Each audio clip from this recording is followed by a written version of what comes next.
L'enseigne néon du Rosie's Diner clignotait sur les rues mouillées par la pluie de Brooklyn, projetant des ombres écarlates à travers les vitres. Mia Rousseau essuyait le comptoir pour la 100e fois, ses mains agissant automatiquement. À 24 ans, elle maîtrisait l'art de la survie, travaillait sans relâche, payait un autre montant exorbitant d'hôpital. Sa mère, Elena, était en phase terminale. Le cancer de stade 4, ne se souciait ni des comptes vides, ni des suppliques ignorées. Elena n'avait que la morphine et une boîte en velours qu'elle serrait même en dormant, contenant une bague qu'elle refusait de vendre, peu importe leur détresse. La porte tinta. Mia ne leva pas les yeux immédiatement. Le contact visuel avec la mauvaise personne dans ce quartier pouvait s'avérer dangereux. Mais le silence soudain lui donna des frissons. La poignée d'habitués s'était figée, les yeux rivés sur l'entrée. Il se tenait dans l'encadrement comme s'il possédait non seulement le restaurant, mais la ville entière. Costume noir sur mesure, chaussures italiennes en cuir, l'assurance tranquille d'un prédateur n'ayant jamais connu la peur. Son visage était fait d'angles vifs et d'une beauté rigide, des cheveux sombres ramenés en arrière, des traits qui auraient pu être sculptés dans le marbre. Mais ses yeux, gris orage et absolument impitoyables, lui coupèrent le souffle. En quelques secondes, le restaurant se vida. Seuls restaient Mia, Joey le cuisinier, dissimulé à l'arrière, et cet étranger dangereux qui choisit le box le plus sombre. Mia saisit un menu de ses doigts, tremblant. « Bienvenue chez Rosie's, que puis-je vous servir ?» Il ne jeta pas un œil au menu. Ses yeux gris se fixèrent sur les siens avec une précision de tireur d'élite. Espresso double. Sa voix était un mélange de gravier et de fumée, marqué par des origines siciliennes. Tout de suite. Elle se précipita vers la machine à café, où Joey chuchota d'une voix pressée. « C'est Dante Valente, le fils de Don Valente. Il possède la moitié de Brooklyn. » Impitoyable ne rendait pas justice à cette appellation. Tout le monde connaissait le nom des Valentes, un empire bâti sur le sang et la loyauté. Les mains de Mia tremblaient en préparant l'espresso. Lorsqu'elle le servit, sa main émergea de sa manche, et le monde de Mia s'arrêta. À son annulaire droit brillait une bague qui lui coupa le souffle. Or massif gravé d'un phénix renaissant des flammes, les ailes déployées. Un unique rubis serti comme son œil, le bandeau sculpté pour ressembler à des langues de feu. Impossible, identique. Elle avait vu cette même bague toute sa vie dans la boîte de velours de sa mère. Le même phénix, le même œil de rubis, le même bandeau de feu.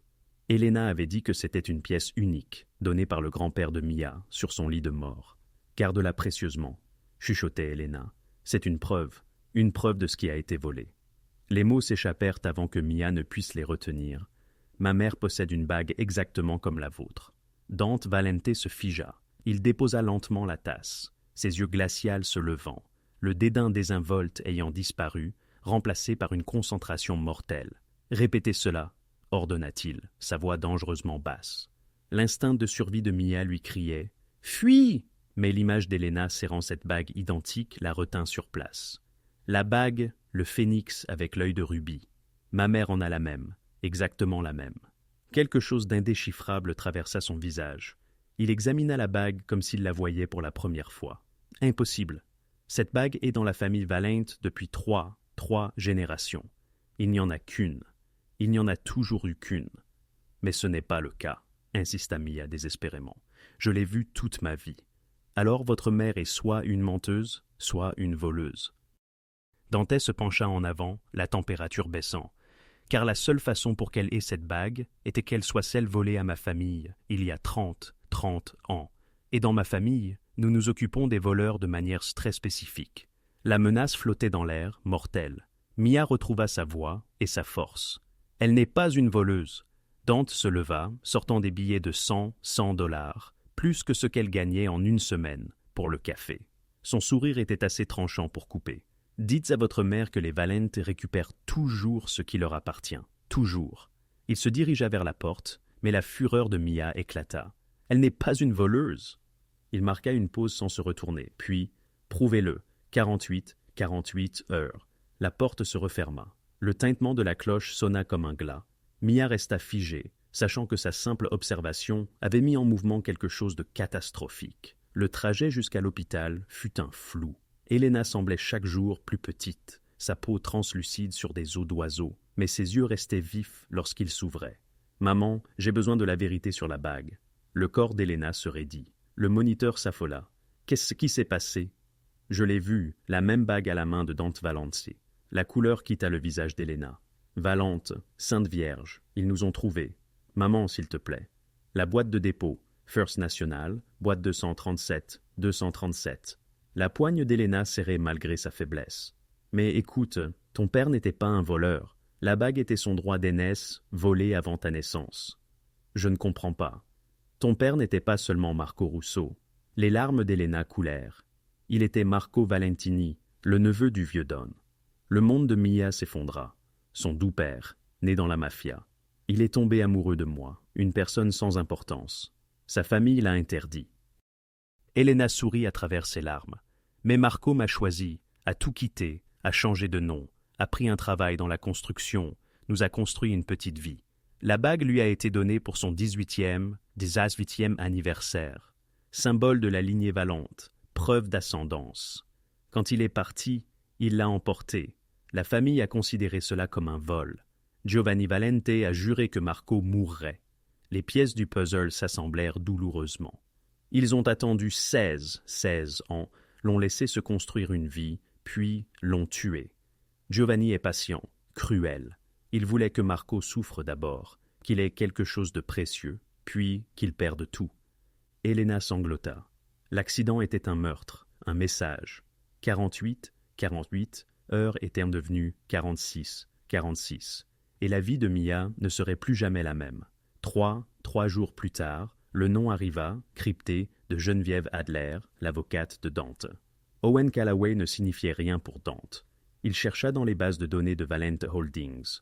Dossier d'employés, entrepreneurs, un siècle d'affaires. Rien. Trop propre. Geneviève apparut à sa porte de bureau, femme sévère en tailleur, tenant un mince dossier. Vous n'aimerez pas ça. À l'intérieur se trouvait pont des registres publics, un certificat de naissance, Helena Ann Callaway, Wilmington, Delaware, père Owen Callaway. Puis un autre document, une demande de brevet de 1968. Inventeur Owen Callaway, système d'engrenage novateur pour turbines industrielles à couple élevé. Statut retiré. Le sang de Dante se glaça. Il reconnut le schéma, le précurseur primitif de la turbine Valente Mark III, qui propulsa l'entreprise de son grand-père au rang de puissance mondiale au début des années 70.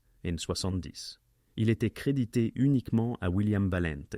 Demande retirée le 12 octobre 1968, déclara Geneviève. Le 14 octobre, Owen Callaway a déposé 50 000 dollars. Il a quitté son emploi une semaine plus tard, n'a plus jamais travaillé en ingénierie, décédé d'une crise cardiaque 6 ans plus tard, à 42 ans. Paiement en espèces pour un accord de non-divulgation. Une idée brillante achetée et enterrée. Mon grand-père a volé son invention et l'a fait taire, dit Dante, les mots comme de la cendre.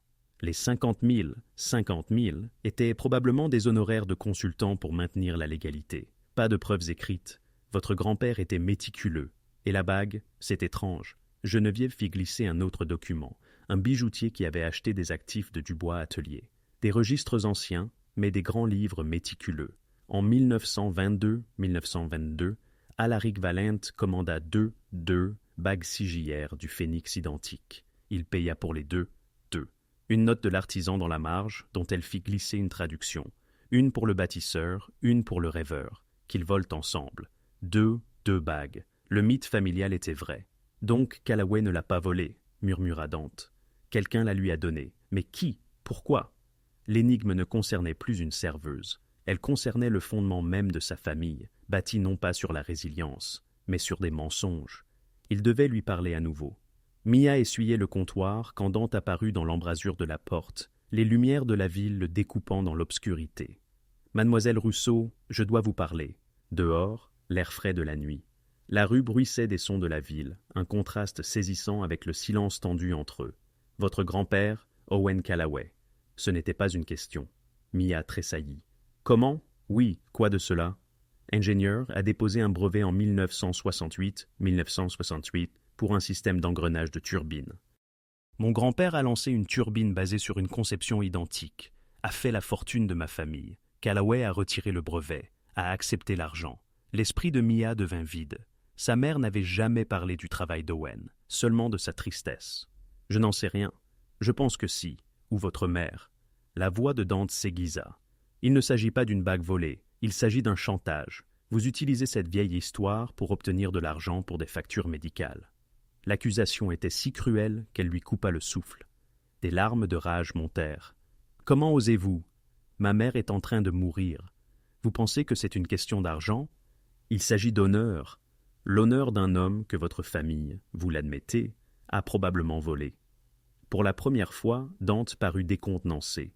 Il vit non pas une intrigante, mais une fille poussée à bout. « Mon grand-père a dit à ma mère que cette bague était une preuve, » continua Mia, la voix montant. « Preuve qu'il était lésé. Il n'a pas accepté d'argent. On l'a menacé, forcé de renoncer à l'œuvre de sa vie pour protéger sa famille d'hommes comme votre grand-père. Cet argent n'était pas un paiement, c'était un pot de vin. » Dante resta silencieux, les bruits de la ville envahissant l'espace. Sa certitude s'érodait. « Il y avait deux bagues, dit-il, sa voix perdant de son tranchant. Mon arrière-grand-père en a fait faire deux. L'histoire de famille est qu'un frère était un traître et a été rejeté. » Il la regarda, cherchant. « Votre grand-père était-il ami avec quelqu'un de ma famille? Je n'ai jamais entendu de nom Valente, sauf le vôtre. Impasse. Deux, famille. Deux, bagues. Deux, histoire se croisant en un seul point litigieux. Ma mère a la bague, dit Mia. Sa détermination s'affermissait. Vous avez votre histoire, j'ai la mienne. Je vais découvrir laquelle est si vraie. Dante fit un hochement de tête sec, la condescendance ayant disparu, remplacée par un respect réticent. Moi aussi. Il disparut dans les ombres, laissant Mia avec la réalisation glaçante. Leur quête de vérité était désormais inextricablement et dangereusement liée. Cette nuit-là, Mia retourna à l'hôpital avec urgence. Elle trouva Elena assise, plus forte. « Maman, il faut qu'on parle, plus de secrets. » Elena soupira, ferma son livre. « Je savais que ce jour viendrait. Dante Valente m'a trouvé. Il sait pour grand-père Owen. Il pense que nous le faisons chanter. » L'expression d'Elena se durcit. « Chantage. Ton grand-père était un génie, une âme douce qui pensait que le monde fonctionnait au mérite. Il a développé cette turbine sur son temps libre, son chef-d'œuvre. » Elle marqua une pause, le regard lointain. Il s'est confié à un collègue en qui il avait toute confiance. Ce même collègue a ensuite gravi les échelons et a rejoint Valente Industries à un poste de direction. 6 plus tard, 2 hommes, des persuadeurs, au service de William Valente, ont rendu visite à votre grand-père. La pièce semblait s'être refroidie brusquement. Qu'ont-ils fait, demandez-vous? Ils ne l'ont pas touché. Ils étaient plus astucieux que ça. Ils ont étalé des photographies sur la table de notre cuisine, des clichés de moi dans la cour de l'école, de votre grand-mère quittant l'épicerie. Puis, ils ont souligné combien il avait une belle famille. Ce serait dommage qu'il lui arrive quelque chose. La voix d'Elena s'est faite plus grave. Ensuite, des documents. Un contrat de non-divulgation qui cédait tous les droits à Shell Corporation, et une enveloppe remplie d'argent liquide, des tactiques de gangsters. Il a tout signé. Quel autre choix avait-il? Il a accepté l'argent, car refuser aurait été perçu comme une provocation, et il était trop effrayé. Nous avons déménagé. Il était brisé. Mia, ils n'ont pas seulement volé son travail, ils ont volé son âme. Il est décédé 6 ans plus tard. Mais la vérité, c'est qu'ils l'ont tué ce jour-là. Des larmes ont coulé sur le visage de Mia, saisissant enfin la profonde tristesse qui habitait sa mère. Mais l'anneau, maman, quelle est sa place dans tout ça? Après qu'Owen fut contraint de partir, il sombra dans une dépression profonde, mais un homme l'a cherché, se présentant simplement sous le nom de Daniel. Il avait entendu parler de ce qui s'était passé et comprenait ce que c'était d'être trahi par une famille puissante. Ils sont devenus amis, 2 hommes brisés trouvant du réconfort l'un dans l'autre. Elena semblait captivée. Avant de quitter la ville, Daniel a donné l'anneau à Owen. Il lui a dit qu'il symbolisait un rêve partagé entre frères, forgé dans l'espoir, souillé par l'avidité. Garde-le comme preuve que l'intégrité a une valeur. L'argent ne peut l'acheter. Un jour, le phénix renaîtra pour la bonne personne. Donc ce Daniel n'était pas un traître, c'était une autre victime. Il a offert son droit d'aînesse à un autre homme lésé, en signe de solidarité. « Il y a plus », murmura Elena. Daniel a dit à Owen qu'il y avait des preuves, des documents, des éléments qui pourraient y faire tomber tout l'Empire Valente, cachés là où seule une personne avec le bon sang pourrait les trouver. Owen l'a écrit. Le phénix sait où le phénix vole. Le cœur de Mia s'est emballé. Son grand-père avait caché autre chose. assez dangereux pour en mourir, et quelque part dans cette ville, cela attendait d'être découvert. Le hall de la First National Bank sentait l'argent ancien et les secrets plus anciens encore. Mia avait à peine dormi, survivant au café noir et à l'adrénaline. Elle avait choisi ses vêtements avec soin, une robe noire, le genre que l'on porte aux funérailles ou aux confrontations finales. La sécurité la regardait avec suspicion. Elle ne semblait pas à sa place dans ce temple de marbre, mais la clé du coffre 237 était bien réelle, usée par la manipulation anxieuse d'Elena. « Je dois accéder à mon coffre-fort », dit Mia à Madame Chen, la sévère employée. « Identification et clé, s'il vous plaît. » Les doigts de Madame Chen se sont envolés sur le clavier, puis se sont arrêtés. Son expression a changé, non pas de peur, mais de lassitude. « Un instant, dit-elle, avant de disparaître dans l'arrière-salle. À travers la vitre, Mia l'a vu passer un appel urgent. Quelque chose n'allait pas. Madame Chen est revenue avec un sourire forcé. « Par ici. » La chambre forte était souterraine. Les escaliers descendaient, comme pour entrer dans un tombeau. Des murs d'acier massif, de l'air recyclé. Madame Chen a utilisé sa clé avec celle de Mia, et le coffre 237 a glissé avec un murmure métallique. « Je vous laisse seul, » a dit Madame Chen. Mais ses yeux disaient « J'ai passé un coup de fil, ils arrivent. » La porte s'est refermée. Mia était seule avec le dernier secret de son père. À l'intérieur du coffre, un étui de velours, bleu foncé, usé. Ses mains tremblaient. Elle l'a ouvert. L'anneau du phénix brillait, identique à celui de Dante. Le même travail d'or, le même œil de rubis brûlant comme un feu emprisonné. Mais en le soulevant, elle a remarqué de minuscules lettres gravées à l'intérieur de l'anneau, presque invisibles. Elle l'a incliné vers la lumière. Une inscription italienne, Sanguama Sangu fidèle. Le sang appelle le sang, toujours fidèle. Sous l'anneau, une enveloppe jaunie, scellée avec de la cire rouge portant l'empreinte du phénix. La calligraphie de son père. Pour Mia, quand elle sera assez grande pour comprendre. 24 ans lui semblait assez vieux. Elle a brisé le sceau avec des doigts tremblants. Une seule page. La main familière de Marco. L'urgence de la confession d'un homme mourant. Ma douce Mia, si tu lis ceci, Elena t'a dit la vérité sur qui j'étais, qui tu es. L'anneau que tu tiens est la preuve de la lignée Valente, l'un des deux forgé en 1922 par un maître joaillier pour le patriarche Alaric Valente. Alaric en a donné un à son fils Lorenzo et l'autre à son fils Giovanni, des symboles d'unité et de pouvoir partagé. Mais le pouvoir corrompt même les frères. Quand Lorenzo mourut, Giovanni prit tout, affaires, loyauté, respect. Il a dit que Lorenzo était faible. Il a donné l'anneau de Lorenzo à son propre héritier.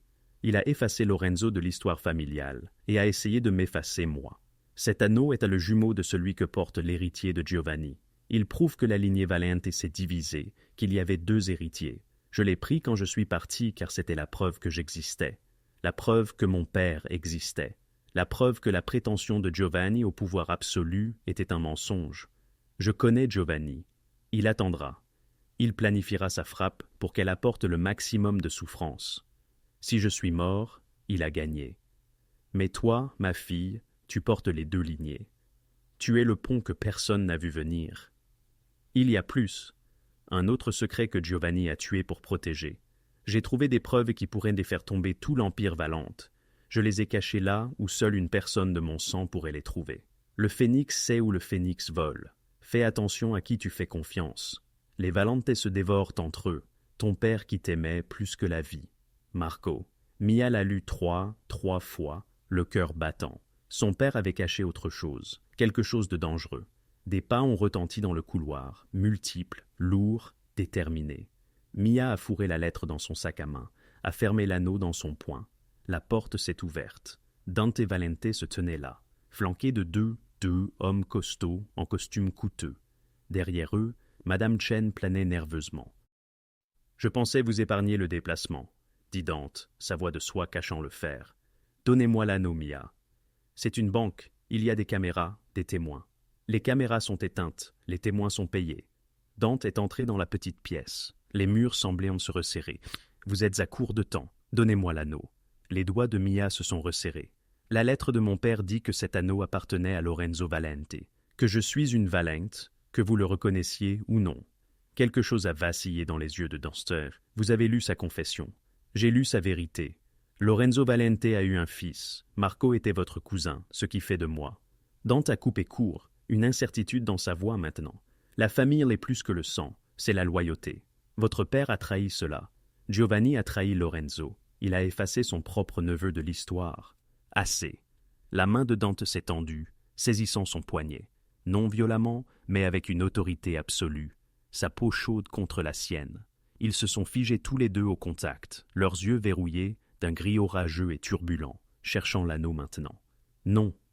La mâchoire de Dante s'est contractée. Il aurait pu le prendre. Ils le savaient tous les deux. Mais il n'a pas bougé. Au lieu de cela, il s'est penché plus près, sa voix devenant dangereusement intime. Vous n'avez aucune idée de ce avec quoi vous jouez. Cet anneau est une déclaration de guerre. Si la famille vous voit avec, si elle sait qui vous êtes. Il s'est arrêté, comme une marque d'inquiétude, fissurant son extérieur de glace. Vous pensez vous battre pour la mémoire de votre père? Vous signez votre propre arrêt de mort. Alors, pourquoi me prévenir au lieu de simplement le prendre? La question planait entre eux, chargée de quelque chose qu'aucun des deux ne pouvait nommer. La prise de Dante sur son poignet s'est desserrée, mais n'a pas relâché. De près, elle pouvait voir une légère cicatrice le long de sa mâchoire, le poids des nuits blanches et des cernes sous ses yeux. Parce que, dit-il enfin, sa voix à peine un murmure, votre père avait raison sur une chose. Le sang appelle le sang. Et que cela vous plaise ou non, nous sommes liés par lui maintenant. Il a relâché son poignet, reculé. Gardez l'anneau pour l'instant. Mais demain soir, vous venez au domaine Valente. Apportez cet anneau et la lettre de votre père. Nous allons régler cela à l'ancienne, avec la vérité, avec des preuves, avec le conseil de famille comme témoin. Et si je refuse, le sourire de Dante était froid, mais pas cruel. Alors, je cesserai d'être généreux, et vous cesserez de respirer. Il s'est retourné pour partir, puis s'est arrêté. Une dernière chose. Votre père a mentionné avoir caché des preuves qui pourraient nous détruire. Si vous les trouvez, si vous-même pensez à les utiliser, comprenez que vous ne déclarerez pas seulement la guerre à moi. Vous déclarerez la guerre à toutes les familles de New York. Réfléchissez si votre mère peut survivre à ce genre d'attention. Il est parti. Ces hommes le suivaient comme des ombres. La porte du coffre-fort s'est refermée, avec un bruit sourd et creux. Mia restait seule. L'anneau brûlait dans sa paume. La lettre de son père était lourde dans son sac. L'invitation à la gueule du lion résonnait dans ses oreilles. Demain soir, le domaine Valente. Vérité et conséquence. Le phénix sait où le phénix vole. Quelque part dans cette ville, son père avait caché des preuves qui pouvaient faire tomber un empire, et Dante Valente venait de lui dire exactement à quel point il en avait peur. Mia n'est pas retournée au dîner. Elle ne pouvait pas affronter la normalité quand son monde entier avait été réécrit de la main de son père. Au lieu de cela, elle a arpenté les rues de Brooklyn alors que le soleil de l'après-midi traversait les bâtiments, transformant tout en teintes dorées et dangereuses. Le phénix sait où le phénix vole. Où un phénix volerait-il? Où son père, prudent, paranoïaque, traqué, cacherait-il quelque chose d'aussi explosif? Son téléphone a sonné. Numéro inconnu. « Arrêtez de me suivre » a dit Mia sans préambule. Le rire sombre de Dante a crépité à travers le haut-parleur. « Je ne te suis pas, je te protège. » De quoi? Des 40 hommes qui veulent ta mort. La nouvelle s'est répandue, Mia. La vieille garde sait que la lignée de Lorenzo Valente n'est pas morte. Ils savent qu'il y a une fille avec un anneau qui défie l'héritage de Giovanni, et ils ne sont pas aussi patients que moi. Mia a jeté un coup d'œil par-dessus son épaule. Un SUV noir, trois voitures derrière, mais maintenant elle en a remarqué d'autres.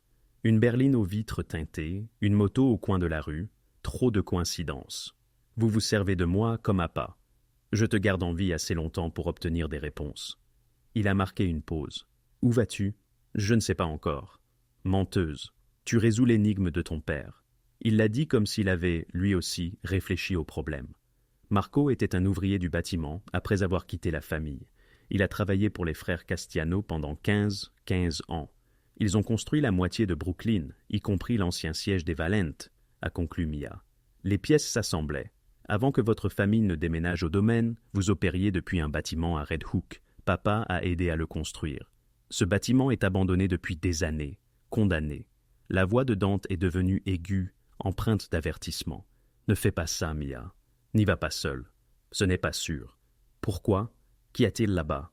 Des fantômes, des souvenirs, du sang imprégné dans le béton. C'est là que Giovanni exécutait les traîtres, qu'il faisait des exemples. Ton père a vu des hommes mourir dans ce bâtiment. Est-ce vraiment là que tu veux chercher? Mais Mia hélait déjà un taxi, l'adresse brûlant dans son esprit. Je te verrai demain soir, à ton domaine, avec des réponses. Elle raccrocha avant qu'il ne puisse protester. Le bâtiment s'élevait du trottoir brisé comme une dent carriée, un béton gris marqué par les graffitis et le temps. Ses fenêtres béantes ressemblaient à des orbites vides, l'entrée barricadée de chaînes et d'avertissements de risque d'effondrement structurel. Mia repéra une entrée de service dans une ruelle. Un cadenas rouillé céda sous les coups d'une pierre, et la porte gémit en s'ouvrant, l'obscurité l'engloutissant tout entière. À l'intérieur, l'air était imprégné de décomposition et d'une vieille violence. La lumière chétive de son téléphone éclairait un faisceau faible, révélant graffitis et crottes de rats. Elle monta des escaliers qui grinçaient d'un air menaçant. Au 4e étage, une porte différente des autres, ornée d'un symbole de phénix fané que la plupart prendraient pour un graffiti, attira son attention. Mia, elle, reconnaissait ce style. Son père avait l'habitude de gribouiller des phénix. La porte était verrouillée, mais le cadre était pourri. Un seul coup de pied la fit voler en éclats. La pièce au-delà lui coupa le souffle. Un bureau figé dans le temps, tout y était. Bureau, armoire de classement, chaises, tout recouvert d'une épaisse couche de poussière. Mais sur le mur derrière le bureau, une fresque immense représentait un phénix aux ailes déployées sur tout le mur, s'élevant de flammes qui semblaient danser. Dans la poitrine du phénix, là où se trouverait le cœur, un coffre-fort était incrusté dans le mur. Mia s'en approcha, les mains tremblantes. C'était une vieille serrure à combinaison mécanique. Elle essaya sa date d'anniversaire. Rien. L'anniversaire de ses parents. Rien. Puis, elle se souvint de l'inscription sur la bague. Le sang appelle le sang, toujours loyal. Et la date de la mort de Lorenzo Valente, son grand-père qu'elle n'avait jamais connu. Elle tenta ses chiffres, les doigts maladroits d'espoir. Le coffre-fort fit un déclic et la porte s'ouvrit, dévoilant des documents jaunis, des papiers, des photographies, des registres et une note manuscrite de son père. Pour Mia, pour la justice, pour la vérité. Elle sortit la première photographie et faillit la laisser tomber. Elle montrait un jeune Giovanni Valente avec des fonctionnaires municipaux, des politiciens, des capitaines de police, tous souriants, tous complices. La suivante présentait des sacs d'argent échangés. Les registres documentaient les pots de vin, les dessous de table, les meurtres déguisés en accidents, le chantage atteignant les plus hauts niveaux du pouvoir new-yorkais. Ce n'était pas seulement une affaire de mafia. C'était la preuve d'un réseau de corruption qui possédait toute la ville. Le dernier document était un certificat de décès pour Lorenzo Valente, la cause étant une crise cardiaque. Mais y était agrafé un rapport d'autopsie d'un médecin dont le nom figurait dans le registre comme recevant des paiements mensuels. La cause amendée, en note manuscrite, était « empoisonnement à l'arsenic administré sur plusieurs mois ». Giovanni Valente n'avait pas seulement pris l'empire de son frère, il l'avait assassiné pour cela. Des pas résonnèrent dans la cage d'escalier, plusieurs paires, lourdes, professionnelles. Le cœur de Mia s'arrêta net. Elle fourra les documents dans un sac. Les pas se firent plus proches. Des voix maintenant, basses et déterminées. On l'a vu entrer. Les ordres sont clairs. Ne rien laisser derrière. Ce n'étaient pas les hommes de Dante. Elle le savait avec une certitude ancrée. C'était de la vieille garde. Elle regarda frénétiquement autour d'elle. Une fenêtre était peinte et bloquée. Une porte menait au couloir, où la mort montait vers elle. La fresque du phénix semblait l'observer d'un œil connaisseur. Elle courut à la fenêtre, utilisa une chaise pour briser la vitre. La chute était de 3 étages jusqu'à la ruelle en contrebas. Possible de survivre avec de la chance. Fatal sans elle. Les pas d'atteignir la porte. Elle est là-dedans. Mia grimpa sur le rebord, l'air nocturne froid contre son visage, les documents serrés dans une main, la bague de son père dans l'autre. La porte s'ouvrit brusquement. 3 hommes, armes au poing, les yeux froids comme l'exécution. Mia sauta. La chute dura une éternité et aucun temps à la fois. Elle heurta une benne à ordures, l'impact lui coupant le souffle, une douleur explosive déchirant ses côtes. Mais elle était vivante, haletante, pleurant, vivante, des cris d'en haut. Ils arrivaient. Elle roula hors de la benne, s'écroulant presque de douleur, et courut, boita, se traîna à travers les ruelles, à travers les rues, chaque inspiration étant un couteau. Une voiture fila à côté d'elle. La porte s'ouvrit en un éclair. « Monte !» La voix de Dante était aiguë, pleine d'ordre et de peur. Mia se jeta dans la voiture. Elle était déjà en mouvement avant que la porte ne se referme. Par la vitre arrière, elle vit les hommes émerger, brandissant leurs armes. Dante vira brusquement. Des balles étincelèrent sur le trottoir où il se trouvait un instant auparavant. « Es-tu folle » cria-t-il, les mains cramponnées au volant. « Je t'avais dit de ne pas partir seul. Tu m'as suivi. Bien sûr que je t'ai suivi. Tu as un désir de mort. » Mais ses yeux, lorsqu'il la regarda, étaient en sombre d'inquiétude. « Es-tu blessé » ? Les côtes pourraient être cassées. Il jura en italien. « Hôpital. » « Non, ils me trouveront. » Elle serra le sac. « Je l'ai, la preuve. Tout. Ce que papa est mort pour protéger. » La mâchoire de Dante se serra. « Qu'as-tu trouvé » ? La vérité sur la façon dont ton oncle a bâti son empire sur le meurtre, la corruption et le cadavre de son frère. La voiture devint silencieuse, à l'exception du rugissement du moteur et de la respiration laborieuse de Mia. Dante les conduisit hors de Brooklyn, traversa un pont et s'enfonça dans l'obscurité au-delà des lumières de la ville. Où allons-nous ? Quelque part en sécurité, quelque part où même la famine ne peut pas atteindre. Il la regarda, l'expression compliquée, colère, admiration, quelque chose de plus profond. La réunion de demain soir vient de devenir beaucoup plus dangereuse pour nous deux. Pourquoi m'aides-tu ? La question resta suspendue entre eux. Les mains de Dante se serrèrent sur le volant. Parce que tu as raison à propos de mon oncle, à propos de l'empire bâti sur des mensonges. Il se tourna pour la regarder entièrement, la vulnérabilité dans ses yeux lui coupant le souffle. Et parce que tu es la première personne de ma vie qui m'ait jamais dit la vérité, même quand cela aurait pu te coûter la vie. Dante conduisit jusqu'à une cabane nichée dans les bois du nord de l'État, si loin de la ville que les étoiles brillaient réellement.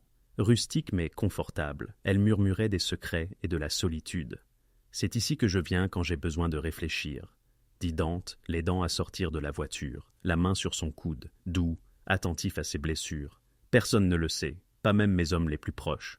À l'intérieur, il la guida vers un canapé en cuir, puis disparut. Mia s'assit, serrant le sac, chaque respiration envoyant du feu à travers ses côtes, l'adrénaline cédant la place à l'épuisement. Les documents semblaient n'y peser une tonne. Dante revint avec une trousse de premiers secours et du whisky. « Je ne suis pas médecin, mais j'ai soigné suffisamment de côtes cassées pour connaître les bases. » Il s'agenouilla devant elle, son autorité froide habituelle remplacée par une préoccupation intense. « Ça va faire mal ?»« Tout fait mal, » murmura Mia. Ses doigts étaient étonnamment doux, tandis qu'il l'aidait à retirer sa veste. Il souleva délicatement sa chemise, juste assez pour examiner les dégâts. Les ecchymoses étaient spectaculaires, violettes et noires, s'étendant sur sa cage thoracique. Rien de cassé, je pense que c'est une forte contusion. Il enroula ses côtes avec une efficacité experte, ses mains chaudes contre sa peau. « Tu es chanceuse, 3 étages sur une benne à ordures. Tu devrais être morte. » Papa disait toujours que j'étais assez têtu pour survivre à tout. Les mains de Dante s'arrêtèrent. Il leva les yeux, son visage à quelques centimètres du sien, et pour la première fois, elle vit au-delà du chef de la mafia, l'homme en dessous. Marco était mon cousin. Je me souviens à peine de lui. J'étais jeune quand il est parti, mais je me souviens qu'il était gentil. Giovanni disait qu'il était faible, mais maintenant je me demande si la gentillesse n'était pas son vrai crime. « Savais-tu » demanda Mia. « Savais-tu que Lorenzo avait été empoisonné » ? Non. Le mot était lourd de quelque chose comme le chagrin. Je connaissais l'histoire officielle. Crise cardiaque, cause naturelle. Giovanni parlait toujours de Lorenzo avec mépris, comme s'il était mort de faiblesse. Il finit d'envelopper les côtes, se rassit. « Montre-moi ce que tu as trouvé. » Mia sortit les documents du sac avec des mains tremblantes, les étala sur la table basse. Photographie, registre, certificat de décès du médecin. Dante étudia chacun d'eux, son expression devenant plus sombre, plus froide, jusqu'à ce qu'il ressemble à une tempête sur le point d'éclater. « C'est de la trahison, » dit-il finalement, « pas seulement contre la famille, mais contre tout ce que nous sommes censés représenter. L'honneur, la loyauté. » Il rit amèrement. « Nous sommes des criminels, oui, mais nous avions un code. Ça, il désigna les preuves de corruption. Ce n'est que le mal. Ton oncle a tué son propre frère et a bâti un empire sur un cadavre. Qu'est-ce que tu vas faire à ce sujet ?» Dante se leva, arpentant comme un loup en cage. « Giovanni est vieux maintenant, à la retraite. Je dirige la famille, mais la vieille garde, les hommes qui l'ont aidé à construire ce cauchemar. Ils sont toujours au pouvoir, des sous-chefs, des capitaines, des soldats qui ont commis des meurtres pour des mensonges. » Il se tourna vers elle. « Si j'expose ça demain soir au conseil, Ça ne détruira pas seulement l'héritage de Giovanni, ça déchirera toute la famille. Il y aura du sang, une guerre. Et si tu ne le fais pas, alors tout ce pourquoi ton père est mort ne signifie rien. Le meurtre de Lorenzo reste impuni, la corruption continue. Il revint sur le canapé, s'asseyant à côté d'elle, assez près pour qu'elle puisse sentir sa chaleur. Et tu restes en danger pour toujours, parce que la vieille garde ne cessera jamais de te chasser. Ils restèrent silencieux, le poids des choix impossibles pesant sur eux. Dehors, le vent sifflait à travers les pins. À l'intérieur, le feu que Dante avait allumé crépitait, projetant des ombres dansantes. « Pourquoi m'as-tu vraiment amené ici ?» demanda Mia doucement. « Tu aurais pu me emmener dans un refuge avec des gardes, mais tu m'as amené à ton endroit privé. Pourquoi ?» Dante resta silencieux un long moment. Quand il parla, sa voix était rauque. Parce que chaque homme de mon organisation aurait rapporté à quelqu'un, aurait informé le conseil, aurait choisi un camp. Il se tourna pour la regarder, l'intensité de ses yeux gris lui coupant le souffle. Mais j'avais besoin de temps pour réfléchir, sans pression, sans politique. J'avais besoin de comprendre ce que je crois, pas ce que je devrais croire. Et que crois-tu? Que tu es soit la femme la plus courageuse, soit la plus folle que j'ai jamais rencontrée. Que ton père a été assassiné pour avoir été honorable dans un monde qui punit l'honneur. Que toute ma vie a été bâtie sur les mensonges de mon oncle. Il tendit lentement la main, lui laissant le temps de se retirer, et lui brossa une mèche de cheveux du visage. Et que tu as bouleversé mon monde en moins de 48 heures. Le contact envoya une décharge électrique à travers le corps de Mia. Elle aurait dû se retirer. Il était un Valente, l'ennemi, la raison pour laquelle son père était mort. Mais sa main resta, caressant sa joue, et elle se retrouva à s'y pencher. « Je devrais te haïr, murmura-t-elle. « Tu devrais, acquiesça-t-il. Je devrais te haïr, moi aussi. Tu es une menace pour tout ce que j'ai construit, tout ce que je suis. Mais je ne te hais pas. » L'aveu sembla lui coûter.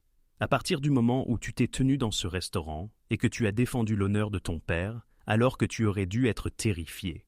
Je n'ai pas pu m'empêcher de penser à toi, ton courage, ton feu, la façon dont tu me regardes comme si je n'étais qu'un homme, pas un monstre à craindre. Le cœur de Mia cognait contre ses côtes meurtries. Tu n'es qu'un homme compliqué, dangereux, avec du sang sur les mains, mais juste un homme. Le pouce de Dante caressa la pommette de Mia. J'ai assassiné des gens, Mia. J'ai commis de terribles actes au nom de la famille, des affaires, du pouvoir. Ton père, mon cousin. J'aurais pu le protéger si j'avais su, mais j'étais trop jeune, trop aveugle, trop confiant dans la version de l'histoire de Giovanni. On ne peut pas changer le passé, dit Mia, sa main venant couvrir la sienne. Mais tu peux changer ce qui se passera ensuite. Tu as le pouvoir de réparer ça. À quel prix? La guerre avec la vieille garde, le sang dans les rues, ma propre mort, peut-être au prix de devenir enfin l'homme que tu prétends être. Mia le défia. Tu assures vouloir assainir la famille, la rendre honorable. Prouve-le.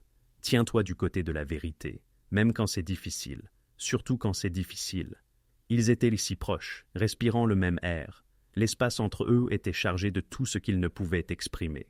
Le regard de Dante glissa vers ses lèvres, et le pouls de Mia martela ses tempes. « Si je fais ça, dit-il, la voix à peine audible, si je me tiens à tes côtés demain soir, tout sera différent. Tu comprends, ce ne sera plus Valente contre Russo, ce sera nous contre eux. Ensemble, fit écho Mia. Ce mot sembla le briser. Il se pencha lentement, lui laissant toute latitude pour l'arrêter. Mais Mia ne recula pas. Elle le rejoignit à mi-chemin, et lorsque leurs lèvres se touchèrent, ce fut comme une allumette sur de l'essence. Le baiser était tout ce qu'il ne devait pas être. Désespéré, dangereux, parfait. La main de Dante se glissa dans ses cheveux, douce malgré la passion, attentive à ses blessures. La bonne main de Mia se serra dans sa chemise, l'attirant plus près, goûtant le whisky, le danger et quelque chose qui ressemblait incroyablement à de l'espoir. Lorsqu'ils se séparèrent enfin, tous deux haletants, Dante posa son front contre le sien. « C'est insensé, » murmura-t-il. « Complètement, acquiesça Mia. Demain soir pourrait se terminer par notre mort à tous les deux.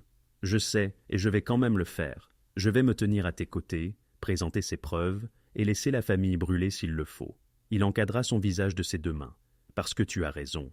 Parce que mon cousin mérite justice.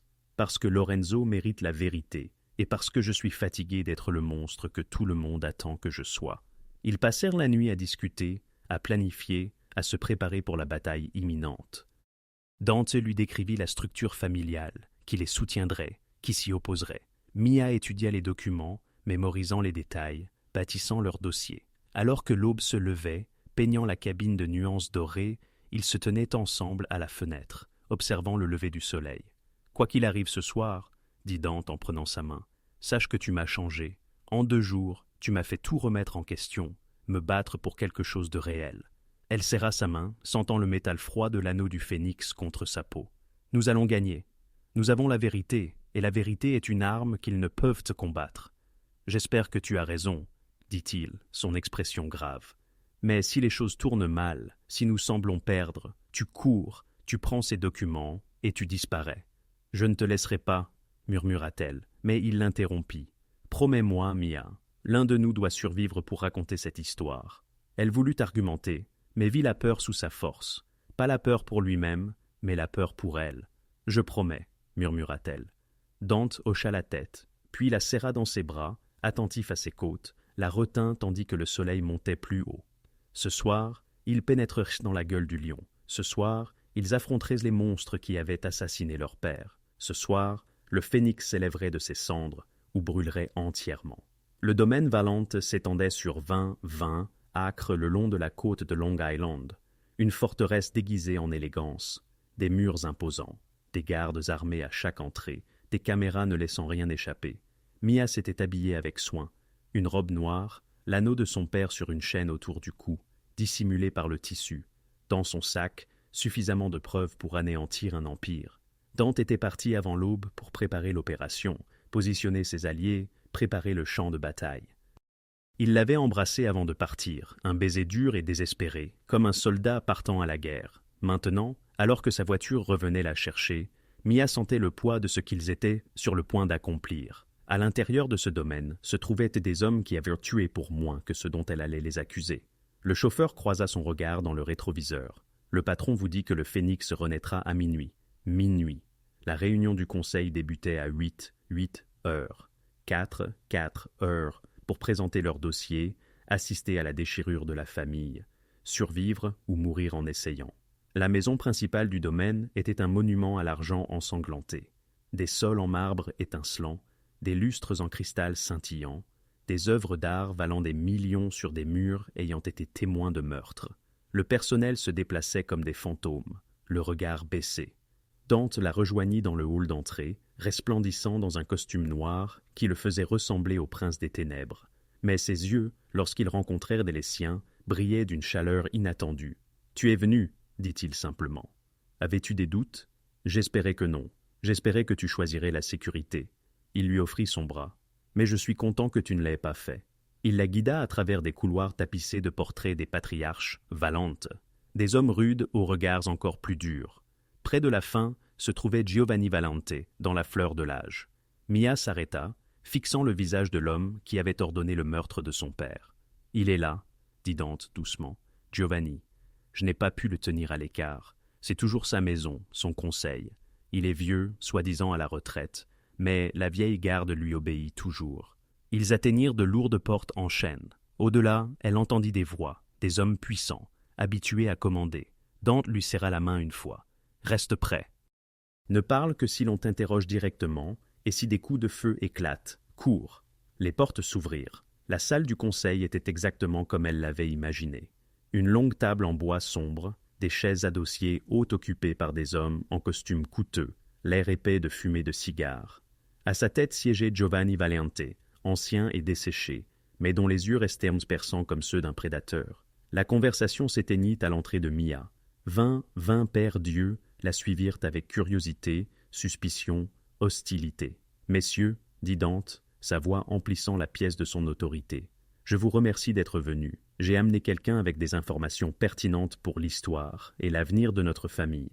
Tu as amené une femme au conseil ?» Un homme costaud prit la parole. « C'est un lieu sacré, Dante. Aucun étranger. » « Ce n'est pas une étrangère. » Dante tira une chaise pour Mia à sa droite, une position d'honneur et de protection. « Voici Mia Russo, fille de Marco Russo, que certains d'entre vous connaissaient sous le nom de Marco Valentini, fils de Lorenzo Valente, mon cousin. » La pièce explosa. Des cris, des imprécations, des démentis. Des mains se portèrent vers des armes, mais Dante leva la main et son autorité les réduisit au silence. Elle a la preuve de sa lignée, et, plus important encore, la preuve de crime qui empoisonne cette famille depuis 30 ans. C'est une ruse, Dante, lâcha Giovanni, sa voix comme des os broyés. Marco Valentini est mort sans enfant. Tout le monde le sait. Tout le monde connaît le mensonge que tu as raconté, dit Mia, retrouvant sa voix. Elle se leva, sortant la chaîne de sous sa robe. L'anneau du phénix balança librement et la pièce haleta collectivement. L'anneau jumeau, murmura quelqu'un. Il existe. Impossible, grogna Giovanni. Cet anneau a été détruit à la mort de Lorenzo. Non, interrompit Mia, rencontrant les yeux du vieil homme. Cet anneau a été donné au fils de Lorenzo, mon père, comme preuve de sa naissance. La naissance que tu as volée lorsque tu as empoisonné ton propre frère. Un silence absolu. Puis Giovanni éclata de rire, cruel et moqueur. Empoisonné, Lorenzo est mort d'un cœur fragile. Il est mort d'empoisonnement à l'arsenic, administré sur 6 mois. Mia sortit des documents de son sac. Ses mains étaient fermes. J'ai le vrai rapport d'autopsie. J'ai les registres montrant les paiements au médecin qui a falsifié le certificat de décès. J'ai des photographies de toi avec des fonctionnaires de la ville acceptant des pots de vin, ordonnant des meurtres. Mensonge, rugit Giovanni en se levant. Cette fille est une escroc, Dante. Ne vois-tu pas? À quelle fin, oncle? La voix de Dante était glaciale. Pour se faire tuer, pour déchirer la famille par plaisir. Il prit les documents des mains de Mia et commença à les faire circuler. Regardez-les. C'est votre écriture, Giovanni, vos signatures, vos crimes. Les membres du conseil étudièrent les preuves avec une horreur croissante. Certains découvraient de la vérité pour la première fois. D'autres voyaient à la preuve de crimes auxquels ils avaient participé, désormais exposés. Tu as tué Lorenzo, continua Dante, la voix serrée par une rage contenue. Tu as effacé son fils de l'histoire familiale. Tu as ordonné le meurtre de Marco il y a 16 ans, parce qu'il aurait pu dire la vérité. Et tu as bâti notre empire sur une corruption qui ne nous rend pas meilleurs que les criminels que nous prétendons mépriser. J'ai bâti cet empire à partir de rien. Giovanni frappa du poing. Lorenzo était mou, faible. J'ai fait ce qui était nécessaire. Tu as commis un fratricide, cria un vieux capitaine. Il n'y a aucun honneur là-dedans. Giovanni, tu nous as tous damnés. La loi est claire, ajouta une autre voix. Le sang appelle le sang. Si cette fille est vraiment la petite-fille de Lorenzo, elle a des droits. Elle n'a rien. Giovanni sortit un pistolet. Ses réflexes anciens étaient toujours mortels. Il visa le cœur de Mia. Le temps ralentit. Mia vit Dante bouger, plaçant son corps entre elle et l'arme. Vit d'autres membres du conseil sortir leurs armes, choisir leur camp. La pièce était sur le point de devenir un massacre. « Stop !» Une voix féminine, d'une autorité perçante. Une femme entra, âgée mais royale, vêtue de noir avec des perles. Toute la pièce se figea. « Maman !» souffla Dante. Victoria Valente, la sœur de Giovanni, la grand-mère de Dante, la matriarche qui, soi-disant, ne quittait jamais ses chambres. Elle traversa la table d'un pas mesuré, son regard balayant la pièce comme celui d'une reine. Lorsque ses yeux se posèrent sur Mia, ils s'écarquillèrent de reconnaissance et de chagrin. « Tu as les yeux de Lorenzo, » dit Victoria doucement, et son menton têtu. Elle se tourna vers Giovanni. « Pose cette arme avant que mon petit-fils ne t'y oblige. » « Victoria, cela ne te concerne pas. Cela me concerne grandement. » Sa voix portait le poids de décennies. « Je suis restée silencieuse à la mort de Lorenzo, croyant à tes mensonges.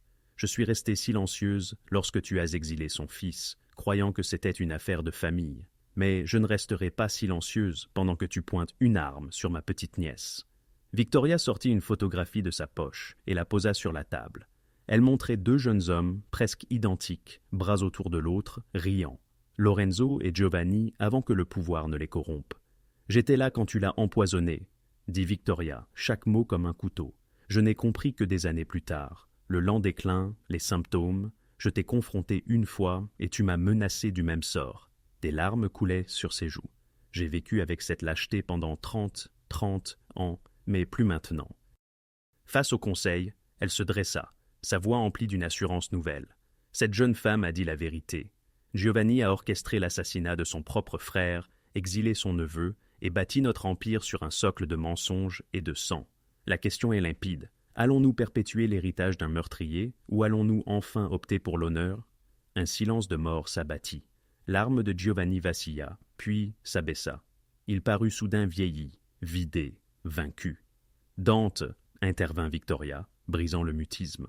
C'est à toi de parler. Le destin de la famille repose désormais entre tes mains. » Dante, grand et digne, déclara « Giovanni Valente, pour le meurtre de Lorenzo Valente, pour tes transgressions envers notre famille et tes violations de notre code sacré, je te destitue de tous tes titres, de tous tes honneurs, de toutes tes protections. Tu n'es plus un Valente, tu n'es rien. » La salle éclata en murmures, mais un geste de Victoria imposa le silence. Ceux qui s'accrochent aux anciennes manières, à la corruption de Giovanni, qu'ils partent maintenant. Ceux qui choisissent l'honneur, qui soutiennent Dante et la vérité, restez et aidez-nous à reconstruire. Un à un, les hommes firent leur choix. Certains quittèrent, la majorité resta. Le phénix renaissait de ses cendres, et l'Empire ne serait plus jamais le même. La réunion du Conseil s'acheva, non par la violence, mais par le vote, la restructuration du pouvoir, l'éradication de la corruption, le prélude à une ère nouvelle. Giovanni fut placé en détention par sa propre famille, pour faire face à leur justice. L'ancienne garde fut progressivement écartée, pacifiquement quand cela était possible, par la force lorsque nécessaire. À travers tout cela, Dante exerça son autorité avec une assurance inébranlable, et Mia se tenait à ses côtés. Preuve irréfutable que la vérité pouvait triompher, même dans un monde forgé par le mensonge. Tandis que le manoir se vidait et que l'aube approchait, Mia ressentit le poids écrasant de ce qui s'annonçait. Elle avait obtenu justice pour son père, dévoilé la vérité, survécu à l'impensable. Restait désormais la partie la plus ardue. S'éloignant, elle trouva Dante sur la terrasse dominant l'océan, alors que les premières lueurs peignaient le ciel. Il se tenait là, les mains dans les poches, les épaules tendues, émettant une émotion à peine contenue. « C'est fait !» dit Mia, sa voix douce, en le rejoignant à la balustrade. « Presque !» répondit-il, sans la regarder, la mâchoire serrée. « Tu pars ?» Ce n'était pas une question.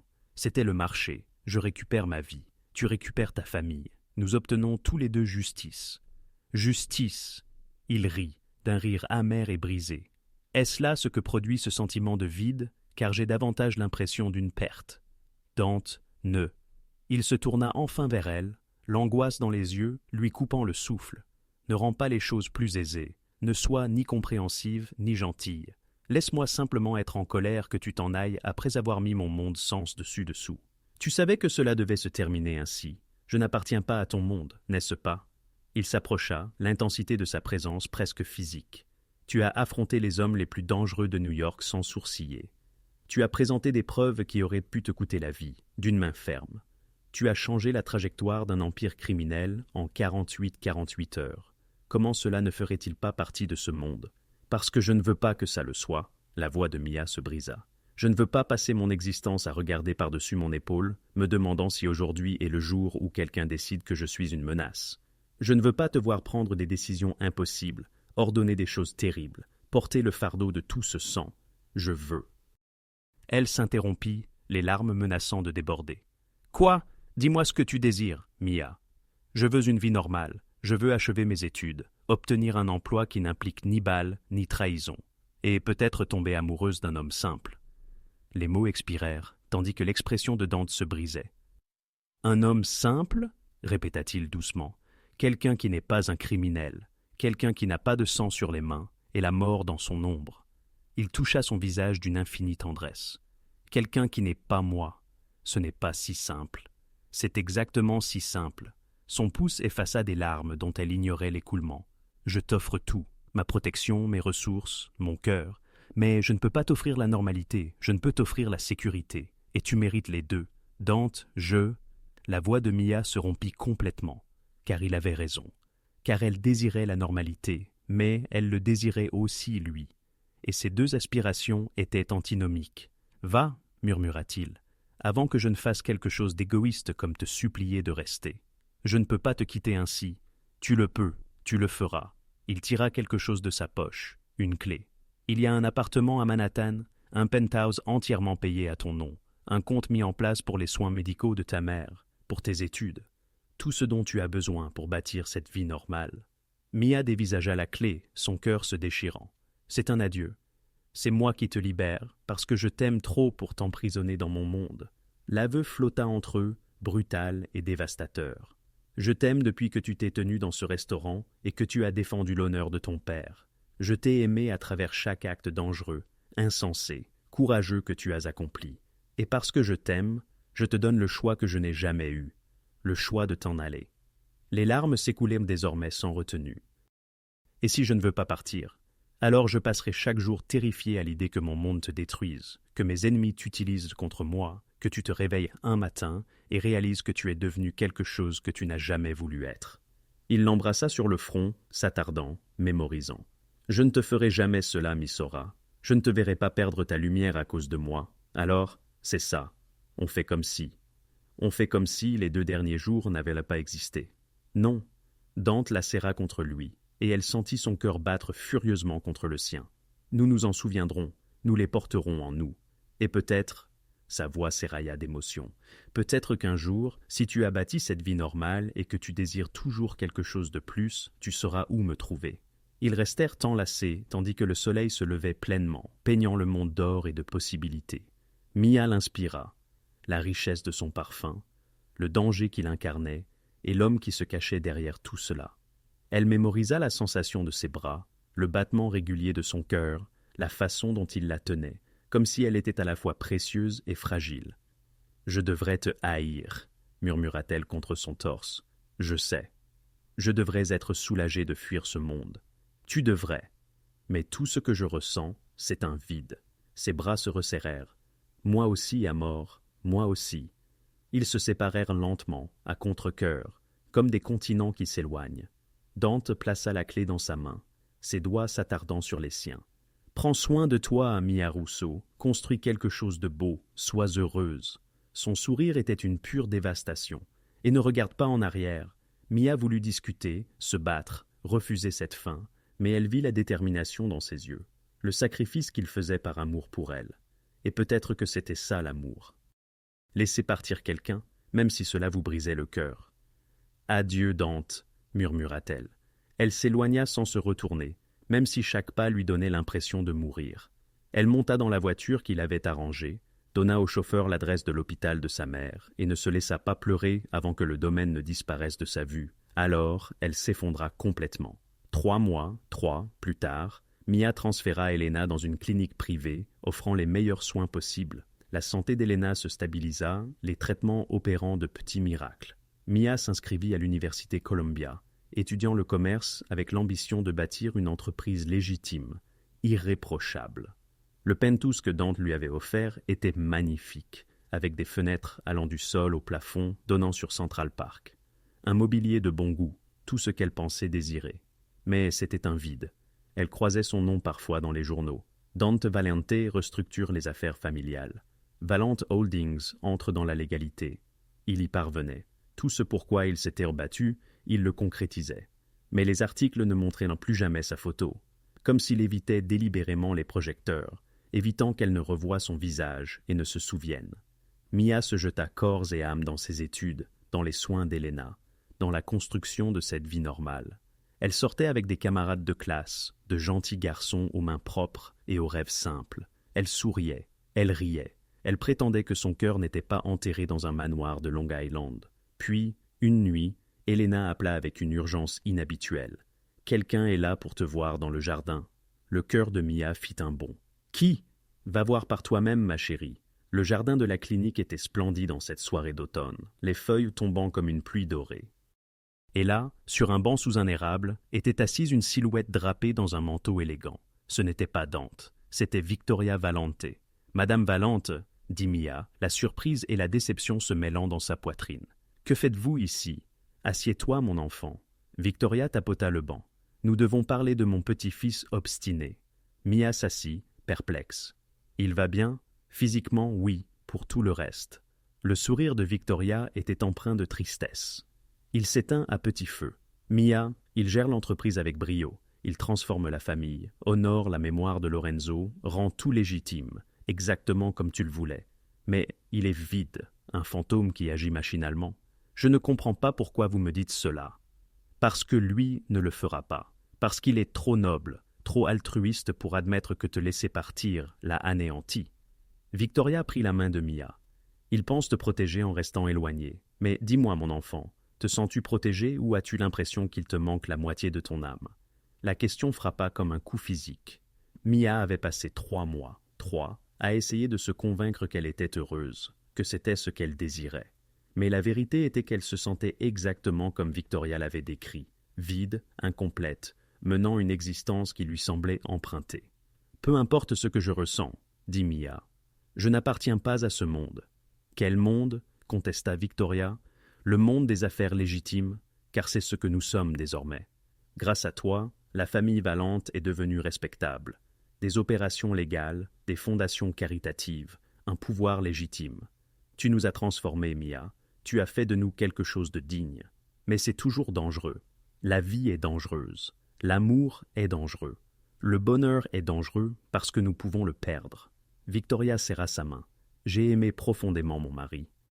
C'était un homme complexe, un homme puissant, parfois dangereux. Mais je n'ai jamais regretté un seul instant de l'avoir aimé, même lorsque cet amour a apporté de la douleur. » Des larmes montèrent aux yeux de Mia. « J'ai peur. »« Bien sûr que tu as peur. Dante aussi. Il est terrifié à l'idée que son monde te détruise. Alors il s'est détruit lui-même pour te protéger. » Victoria se leva, sortant une enveloppe de son manteau. « Il ne sait pas que je suis ici. Il serait furieux s'il le savait. Mais je suis une vieille femme qui a vu trop de gens sacrifier leur bonheur par peur.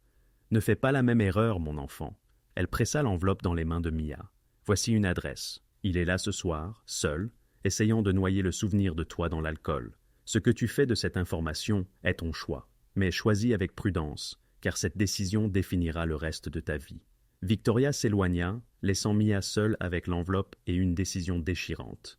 À l'intérieur, une simple adresse, un chalet dans le nord de l'État. Le même chalet où Dante l'avait emmené la première nuit, où ils avaient à planifier leur bataille, et où ils s'étaient embrassés pour la première fois. Il l'avait gardé. Après tout ce temps, il avait conservé leur refuge. La décision rationnelle aurait été de jeter l'enveloppe, de continuer à bâtir une vie sûre et ordinaire. La décision rationnelle aurait été d'oublier l'homme dangereux qui lui avait volé son cœur. Mais Mia n'avait jamais été douée pour les choix rationnels. Elle emprunta la voiture de l'infirmière de sa mère et roula. Au moment où elle arriva devant le chalet, son cœur menaçait de s'échapper de sa poitrine. Des lumières brillaient aux fenêtres. De la fumée s'élevait de la cheminée. Il était là. La porte du chalet s'ouvrit avant même qu'elle ne l'atteigne. Dante se tenait là, éclairé par la lumière du feu, échevelé d'une manière qu'elle n'avait jamais vue. Sa chemise défaite, ses cheveux en bataille, pieds nus. Il la regarda comme si elle était un fantôme, un rêve, une hallucination. Mia, son nom fut une prière, une question, une supplication. « Ta grand-mère est une femme entremetteuse, » dit Mia, la voix tremblante. « Ma grand-mère est... » Il s'arrêta. « Victoria t'a envoyé ici. Elle m'a dit que tu étais vide, que tu mourais à petit feu, que tu faisais les choses machinalement. » Mia s'approcha. « Est-ce vrai ?» Le rire de Dante était brisé. Elle n'avait pas le droit. « Est-ce vrai, Dante ?» Sa façade se fissura. Le contrôle, l'autorité, la distance prudente, tout vola en éclats, ne laissant que la pure vérité. « Oui, » murmura-t-il, « chaque minute sans toi est une lente agonie. Chaque jour de cette normalité que tu voulais pour moi ressemble à une prison. Mais je persiste à croire que te laisser partir était la bonne décision. Et si je ne suis pas d'accord ?» Mia réduisit la distance entre eux. « Et si j'ai passé 3 mois, soit 91 jours, à essayer de construire cette vie normale et tout ce que j'ai bâti est une magnifique cage? Et si la sécurité et l'ennui ne sont plus ce que je désire? Mia, tu ne peux pas. Je t'aime. » Les mots explosèrent d'elle, féroces et imparables. « Je t'ai aimé depuis que tu t'es interposé entre moi et une arme, depuis que tu as choisi la vérité plutôt que l'empire, depuis que tu m'as laissé partir parce que tu pensais que cela me rendrait heureuse. Mais voilà, Dante, rien ne me rend heureuse sans toi. Tu mérites mieux. Je mérite de choisir. » Elle attrapa sa chemise, le tirant vers elle. « Tu m'as donné le choix, tu te souviens? Tu m'as laissé partir pour que je puisse choisir. Eh bien, je choisis. Je choisis la complexité et le danger. Et toi, la famille est légitime maintenant. Tu l'as dit toi-même. Nous avons tout changé. Ce n'est plus le même monde que mon père a fui. Ce n'est pas parfait, mais c'est différent. Mieux. » Elle lui prit le visage, le forçant à croiser son regard. « Et je ne te demande pas de rejoindre l'affaire familiale. Je te demande de rejoindre ta vie, quelle qu'elle soit, quoi que cela signifie. » Dante la regardait comme s'il craignait d'espérer. « Tu es sûr, parce qu'une fois que je me serai autorisé à y croire, une fois que je me serai autorisé à t'avoir, je ne pourrai plus jamais te lâcher. J'en suis sûr. » Mia sourit à travers ses larmes. « J'ai passé 3 mois, soit 91 jours, à essayer de me convaincre que je pouvais vivre sans toi. Je ne peux pas. Je ne veux pas. Alors, tu es coincé avec moi, Dante Valente. Pour le meilleur ou pour le pire. Pour le complexe et le dangereux, et tout ce qui se trouve entre les deux. Le dernier de sa résistance s'effondra. Il la serra contre lui, la soulevant de terre, enfouissant son visage dans son cou. Mon Dieu, tu m'as manqué chaque seconde, chaque souffle. Alors arrête de perdre ton temps en sacrifices nobles et embrasse-moi. Il le fit, et ce fut comme revenir à la maison, retrouver une pièce manquante, se sentir entier pour la première fois depuis des mois. Ils s'embrassèrent comme s'ils se noyaient, et que l'autre était l'air, comme s'ils rattrapaient le temps perdu, et se promettaient l'éternité simultanément. Quand ils se séparèrent enfin, tous deux essoufflés et riant à travers leurs larmes, Dante la porta à l'intérieur, claquant la porte du pied. Il la déposa près du feu, puis s'agenouilla devant elle. « Je veux faire les choses correctement, » dit-il, sortant une petite boîte de sa poche. « J'ai acheté ceci le lendemain de ton départ. Je l'ai porté partout comme un talisman, un rappel de ce que j'avais perdu. » Il l'ouvrit, révélant une bague en or blanc avec un diamant parfait, flanqué de 2 pierres plus petites. « C'est un motif de phénix, parce que tu es mon phénix. Mia, tu es sortie des cendres de la tragédie, et tu m'as sauvé de devenir le monstre que j'étais destiné à être. Dante, épouse-moi, Mia, construis une vie avec moi. Pas dans l'ombre, pas dans la peur, mais dans la lumière, comme égaux, comme partenaires. » Mia s'agenouilla devant lui. Oui, 1000 fois oui. Il lui glissa la bague au doigt, puis il l'embrassa à nouveau, et ce baiser était une promesse de défi affronté ensemble, de bonheur conquis et gagné, d'un amour plus fort que la peur. Le phénix était ressuscité, et cette fois, il ne tomberait plus jamais. L'annonce des fiançailles de Dante Valente avec Mia Russo provoqua une onde de choc à travers New York. Certains y virent une histoire d'amour, un baron tombant pour la femme courageuse qui l'avait transformé. D'autres y virent une manœuvre stratégique, légitimant la famille à travers la lignée de Lorenzo. Mais ceux qui étaient moins proches d'eux virent la vérité. 2 personnes brisées se réparant mutuellement, 2 phénix renaissant ensemble. Elena Russo pleura lorsqu'ils lui annoncèrent la nouvelle, mais c'étaient des larmes de joie. « Ton père serait si fier, » murmura-t-elle à Mia, tenant à la fois la main de sa fille et celle de Dante. Marco t'aimait tellement, Dante. Il parlait de son petit cousin, le garçon qui posait trop de questions et rêvait de redresser les choses. Il adorerait que vous vous soyez trouvés. Le mariage était prévu pour le printemps, mais d'abord vint le travail de transformation. Dante avait restructuré les opérations familiales, mais les vieilles habitudes avaient la vie dure. Il y avait encore des territoires à gérer, encore des hommes qui se souvenaient des anciennes méthodes et rongeaient à leurs freins sous les nouvelles règles. Et il y avait des ennemis, d'autres familles qui voyaient naître la réforme des Valente comme une faiblesse, comme une opportunité. Mia se jeta à corps perdu dans la fondation Lorenzo et Marco, travaillant avec des familles détruites par le crime organisé. Elle les aida à trouver justice, protection et un nouveau départ.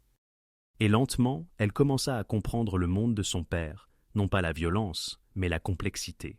La façon dont la loyauté pouvait être belle et terrible, la façon dont le pouvoir pouvait protéger ou détruire. « Tu es doué pour ça, » dit Dante un soir, la trouvant dans le bureau de la fondation entourée de dossiers. « Tu as le cœur de ton père pour la justice et l'esprit stratégique de Lorenzo. J'apprends des meilleurs, » dit Mia, le tirant vers elle pour un baiser. « Tu m'as appris que le pouvoir n'est pas intrinsèquement maléfique. C'est ce que tu en fais qui compte. » Mais le passé n'en avait pas encore fini avec eux. 2 mois avant le mariage, un étranger apparut à la fondation. C'était un homme âgé, marqué par les intempéries, avec des yeux hantés et des mains tremblantes. Il demanda spécifiquement Mia Russo. Il disait avoir des informations sur la mort de Marco Valentini. Mia le rencontra dans son bureau, Dante à ses côtés, la sécurité discrètement positionnée à l'extérieur. L'homme se présenta comme Eddie Russo. Pas de lien de parenté, précisa-t-il. Il avait été contremaître sur le chantier de construction où Marco était mort. Ce n'était pas un accident, dit Eddie, la voix brisée. J'ai porté cette culpabilité pendant 16 ans, mais je ne peux pas mourir avec ça sur la conscience. Il sortit des photographies, vieilles et pâlies, montrant le chantier le jour de la mort de Marco. Des hommes de Giovanni Valente étaient là. Ils ont saboté l'équipement. Je les ai vus, mais j'étais trop effrayé pour dire quoi que ce soit. Votre père est mort parce que j'étais un lâche. Mia sentit une ancienne rage revenir, le chagrin ressurgir. Mais la main de Dante trouva la sienne, ferme et réconfortante. « Giovanni fait déjà face à la justice familiale, » dit Dante doucement. Il passera ce qui lui reste de vie emprisonné, impuissant, regardant tout ce qu'il a construit se transformer en quelque chose qu'il ne reconnaît pas. C'est pire qu'une condamnation à mort pour un homme comme lui. Mais cet homme... Eddie regarda Mia avec des yeux suppliants. « Votre père, il était gentil avec moi. Il parlait tout le temps de sa petite fille. Il me montrait des photos. Il était si fier de vous. Je dois vous dire qu'il n'a pas souffert. Ce fut rapide. Et ses derniers mots. » La voix d'Eddie se brisa. Il a dit « Dis à mes filles que je les aime. » Les larmes que Mia avait retenues tombèrent librement. Dante la serra contre lui, tandis qu'Eddie continuait. « Il savait, n'est-ce pas ?»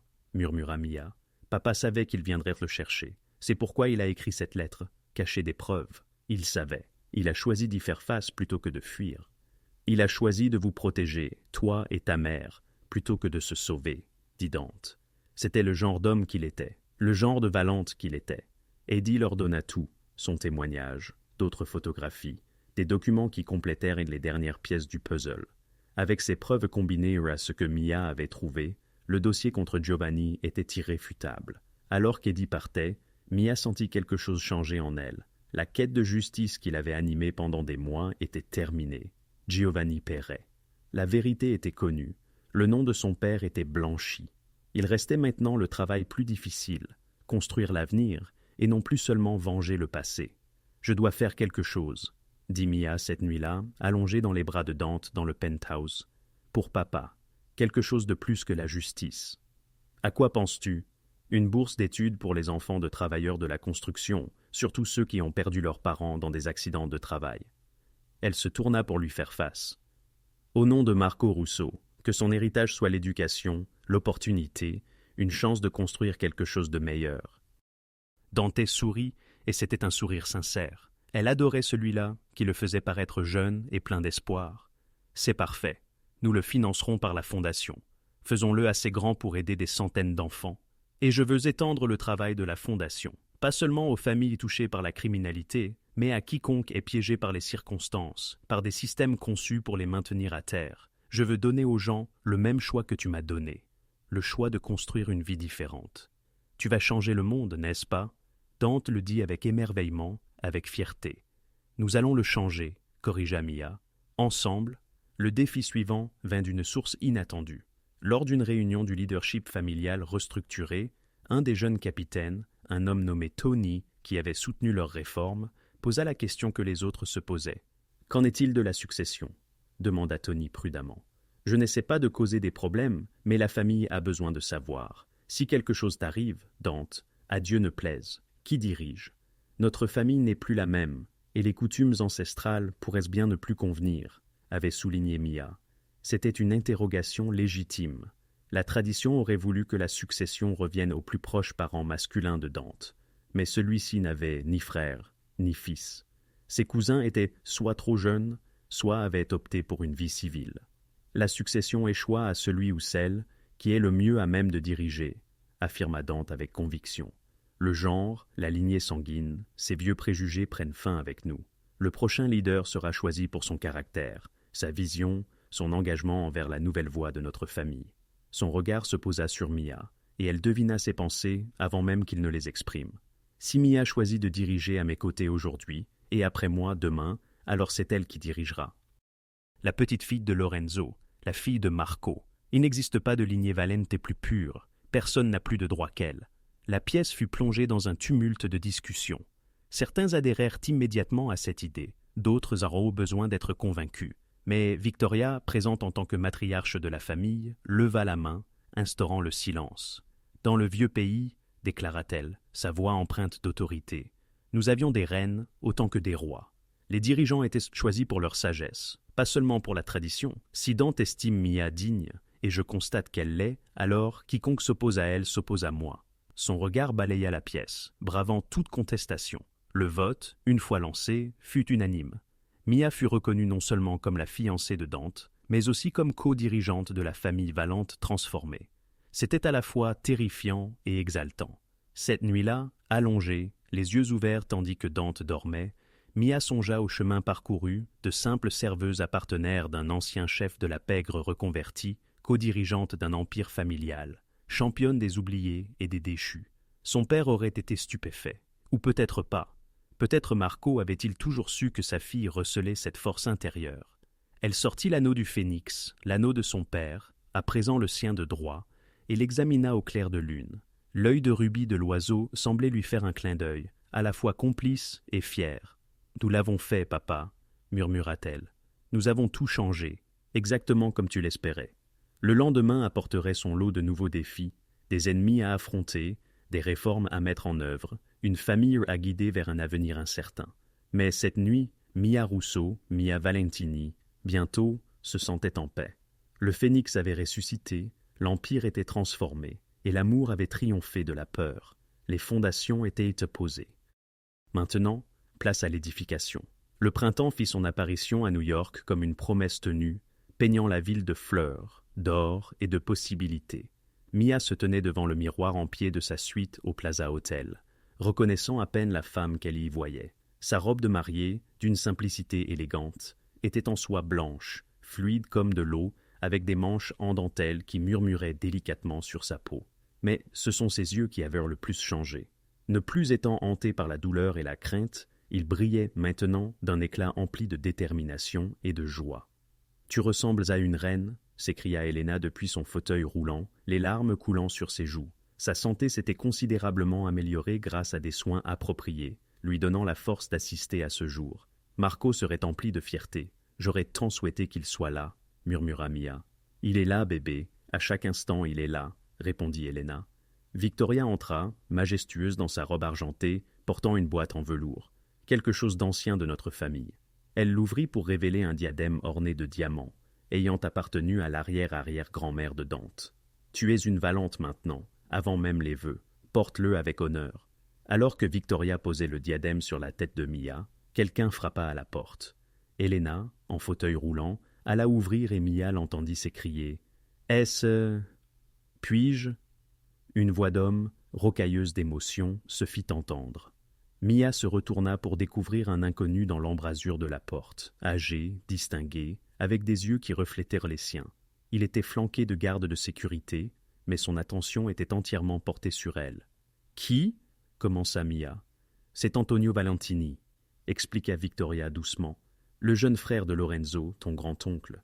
Il vit en Italie depuis 40 ans, mais je l'ai retrouvé. Il voulait te rencontrer. » Antonio s'avança lentement, comme s'il approchait quelque chose de précieux et de fragile. « Mia, » souffla-t-il, « tu possèdes l'esprit de Lorenzo dans tes yeux et la douceur de Marco dans ton sourire. » Des larmes coulaient sur son visage buriné. « J'ai fui quand Giovanni a pris le pouvoir, trop lâche pour me battre. Je l'ai regretté chaque jour, mais te voir maintenant, savoir que tu as fait ce que je n'ai pas pu faire. Tu as restauré l'honneur de notre famille. » Il sortit une photographie de sa poche. 3 jeunes hommes, bras dessus, bras dessous, riant. Lorenzo, Giovanni et moi, avant que le pouvoir ne nous corrompe. Garde ceci. Rappelle-toi que nous n'avons pas toujours été brisés. Rappelle-toi que l'amour existait avant la chute. Mia prit la photographie de ses mains tremblantes. Accepteras-tu d'accompagner ma mère pour me conduire à l'hôtel? Papa aurait voulu que la famille, la vraie famille, prenne part à cela. Le sanglot d'Antonio fut une réponse suffisante. La cérémonie se déroula dans les jardins du domaine, transformé pour l'occasion en un lieu digne d'un conte de fées. Des fleurs blanches déferlèrent de toutes parts. Des centaines de bougies attendirent le coucher du soleil. La liste des invités était inédite. Des membres de la famille réformée côtoyaient d'anciens ennemis devenus alliés. Des leaders économiques se mêlaient aux bénéficiaires de fondations. Le monde ancien rencontrait le nouveau. Au début de la musique de procession, Mia cheminait entre le fauteuil roulant de sa mère et la présence rassurante d'Antonio, sentant à chaque pas la présence de ses pères, celui qu'elle avait connu et celui qu'elle n'avait jamais rencontré. Et là, au bout de l'allée, se tenait Dante.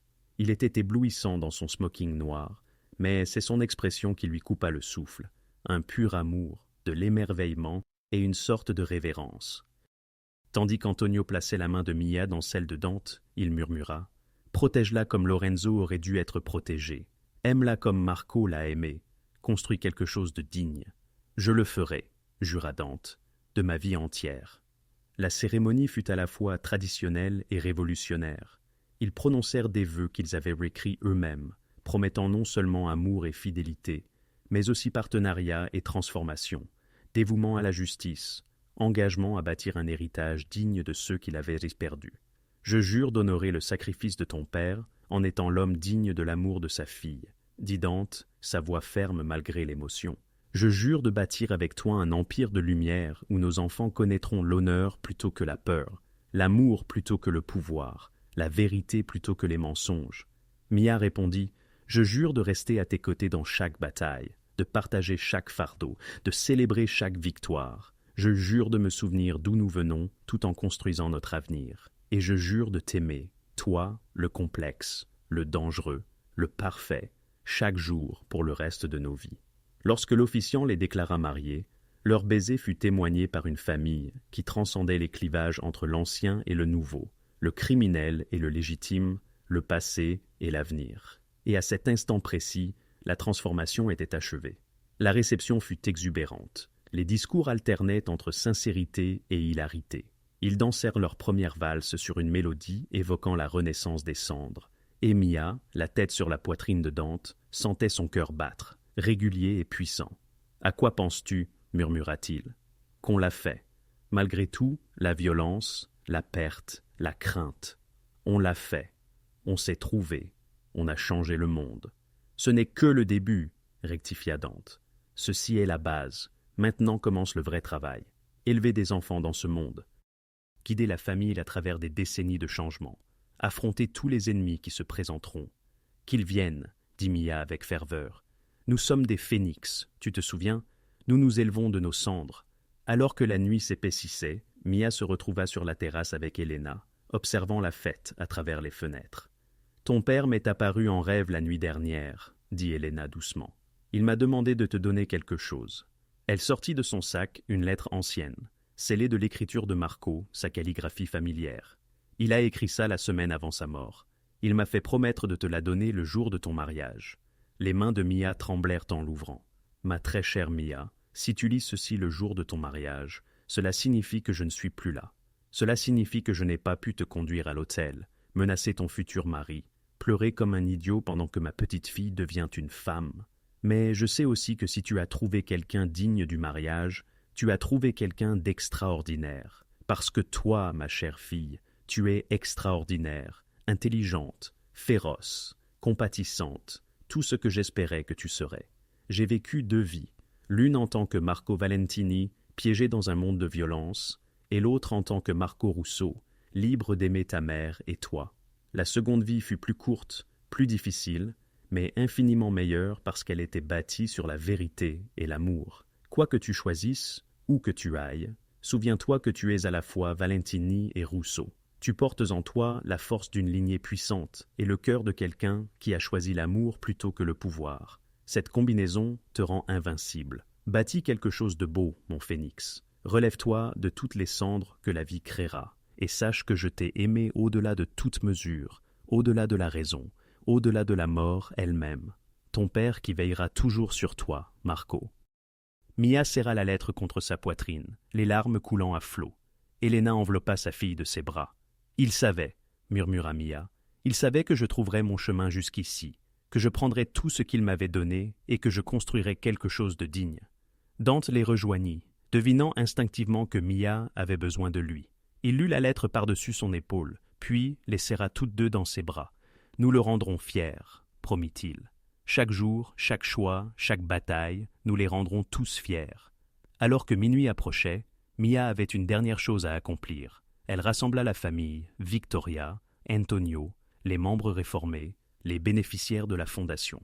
Au centre du jardin, elle déposa 2 bagues côte à côte sur un piédestal, l'anneau du phénix de son père et le jumeau de Dante. Ces anneaux furent conçus comme des emblèmes d'unité, déclara-t-elle, sa voix portant dans le calme de la nuit. Ils furent séparés par l'avidité et la peur, mais ce soir, ils sont réunis. Qu'ils nous rappellent dès que ce qui est brisé peut être réparé, que les phénix renaissent de leurs cendres et que l'amour triomphe.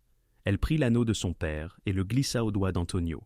C'était l'héritage de Lorenzo, transmis à son fils, maintenu en sécurité à travers la tragédie. Maintenant, il te revient, mon oncle, représentant la famille que nous étions avant la corruption. Puis elle se tourna vers Dante, prit son anneau et le plaça sur une chaîne autour de son propre cou. Et ceci symbolise ce que nous construisons. Une famille d'honneur, de lumière, d'amour. Nous le portons ensemble, partenaires égaux dans ce nouvel empire. L'assemblée éclata en applaudissements.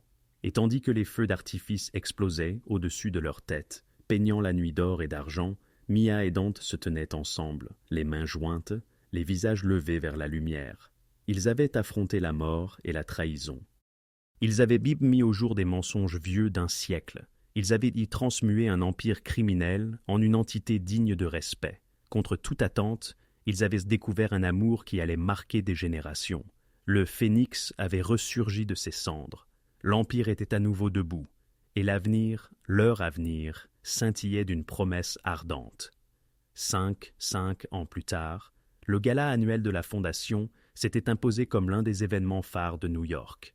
Mia se tenait sur scène, enceinte de 5 mois de leur deuxième enfant, tandis que leur fille Sophia dormait paisiblement dans les bras de Dante, tout près d'elle. « Il y a 5 ans, a-t-elle déclaré, j'étais une simple serveuse qui a remarqué une bague. Cette observation a tout bousculé. » Elle a continué. « Ce soir, nous célébrons l'achèvement du centre communautaire Lorenzo Daniel et Marco Valentini.